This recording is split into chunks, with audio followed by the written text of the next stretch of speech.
sidang pertama, ya, di mana anak-anak Tuhan yang dianiaya dari Yerusalem, dari Judea, dianiaya lari sampai ke Antioquia. Itu bukan lagi daerah Palestina, itu bukan lagi daerah Israel, sudah di luar itu.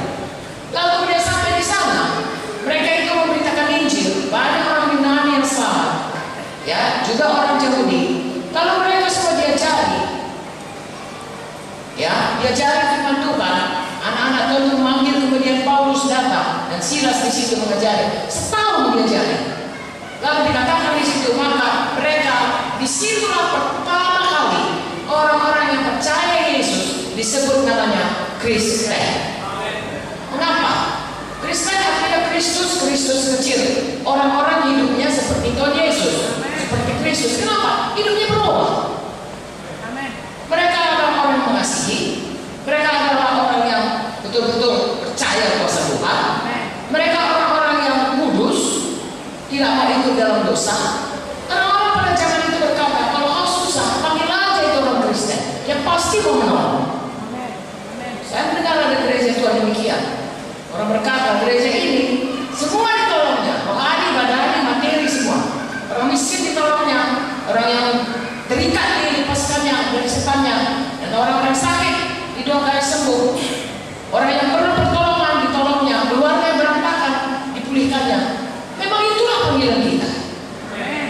Haleluya. Nah, jadi saudaraku, kita melihat bagaimana orang-orang Kristen itu harus berubah. Kalau kita menyandang nama Kristen, artinya kita itu seperti Kristus. Kalau namanya seperti Kristus, kita harus berubah hari lepas hari. Semakin hari, semakin seperti apa kata firman Tuhan ini. Dengan perkataan lain, manusia lama kita sudah kita tinggalkan, kita hidup dalam manusia baru. Berjalan dalam kekudusan dan kebenaran Tuhan yang sesungguh-sungguhnya. Haleluya. Nah, itu sebabnya saudaraku, saya dan saudara harus bersungguh-sungguh hati untuk terus bertumbuh, menjadi dewasa sampai Tuhan Yesus datang atau sampai kita pulang ke surga. Saudaraku, saya sering katakan, ya, jadi dalam hal ini dulu saya ulangi. Anak-anak rohani, dia tidak tahu membedakan yang jahat dengan yang benar. Dia hanya tahu kepentingan dirinya. Halo? Orang dewasa rohani, dia makan makanan firman ini kenyang, cukup, sehingga dia tahu kebenaran, tahu yang benar, tahu yang salah, tahu yang jahat, tahu yang baik. Dengan demikian dia tidak mudah tertipu. Bahkan dia diberkati Tuhan dan memberkati orang, dan bisa mengerjakan maksud Tuhan dalam hidupnya. Jadi itu dulu saudara, ya, saya dan saudara harus membuat keputusan. Aku tidak lagi mau anak-anak, aku mau jadi dewasa rohani. Karena Tuhan mengatakan, jangan kau anak-anak, harus kau dewasa. Gereja Tuhan ini harus gereja yang dewasa. Kalau setahun, saudara sudah berapa? 25 tahun di sini, Ibu? 25 tahun. Itu kalau 25 tahun kan sudah dewasa, ya. Kalau tadi baru, saudara buka cabang, katakanlah cabang di salah satu kota di sini, saudaraku, salah satu kecamatan, itu gerejanya baru, jiwanya jiwa baru. Dalam tempo setahun mungkin dia yang baru ngerti hanya bagaimana supaya berdoa, bagaimana supaya baca firman.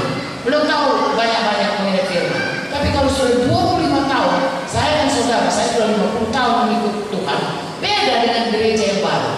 Gereja di Sibolga ini harusnya sudah mulai beranjak dewasa. Haleluya. Saya percaya saudara suka hal ini jadi di sini. Amin, saudaraku. Itu adalah kehendak Tuhan. Haleluya. Ya.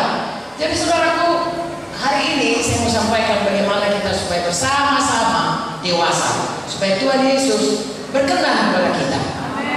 Tahu saudara, pada waktu manusia ini diciptakan, Tuhan menciptakan kita dalam buku Kejadian. Ya, pada hari ke-6, sungguh sangat baik kata Tuhan. Pada waktu dia mau, saya bacakan saja Kejadian 1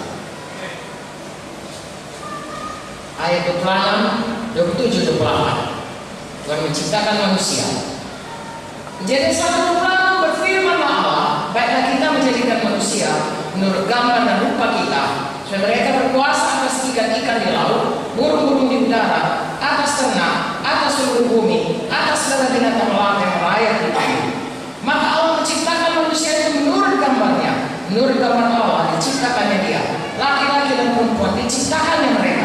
Allah memberkati mereka, dan Allah berfirman pada mereka, beranak cuculah dan bertambah banyaklah, penuhi bumi, taklukkan itu, berkuasalah atas ikan-ikan di laut, burung-burung di darat, atas segala binatang yang merayap di bumi. Amin. Tuhan menciptakan manusia segambar dengan Tuhan. Amin. Haleluya. Allah itu roh adanya. Jadi kita ini punya roh. Tetapi Tuhan menciptakan kita juga dengan tubuh. Dan ada jiwa kita. Itulah yang bisa merasa, mendengar, dan lain sebagainya. Amin. Lalu kemudian Tuhan ciptakan kita, ya, seperti Tuhan yang pertama kali Tuhan itu kekal. Makanya kita ini semua kepingin, tak ada yang mau mati. Siapa saudara sini mau mati? Semua mau menengok. Amin. Kalau bisa datang Tuhan Yesus supaya dia hidup selamanya. Amin. Itulah kerinduan anak-anak Tuhan. Amin. Karena itu segambar dengan Tuhan. Tuhan memang mau nanti, ya. Nanti kita baca dalam Wahyu saudara, kalau saudara baca, ya, kita sempat mungkin hari ini. Bagaimana Tuhan itu memulihkan itu kembali. Sebab pada waktu Adam dan Hawa berdosa, manusia yang sebenarnya diciptakan dengan Allah dengan kekekalan itu, Tuhan sudah peringatkan, jangan kau berdosa, jangan kau lawan firman-Ku, jangan kau makan buah batang kayu ini, nanti kau mati. Tapi manusia memilih untuk mendengar apa kata setan, betul-betul dia mati. Tidak bisa lagi rohnya bersekutu dengan Tuhan. Tapi puji Tuhan, Tuhan menciptakan Kejadian 3:15, nanti akan ada turunan perempuan ini yang menghancurkan, ya, turunan daripada ular ini, kepalanya, tetapi turunannya itu akan membantu kakinya. Itulah waktu Tuhan Yesus tebus kita. Bagaimana dia disalib, dia disesarakan, seragu, dia mati, lalu kemudian karena kematiannya menebus dosa kita, dia menghancurkan kuasa maut, kuasa setan atas hidup kita. Haleluya. Puji Tuhan. Ini semuanya diciptakan Tuhan. Mengapa diciptakannya? Supaya dipulihkan Tuhan rencana yang semula. Saudaraku, kita kalau tidak cari rencana kita bisa masuk plan A ganti plan B, plan B ganti plan C. Tuhan kalau dia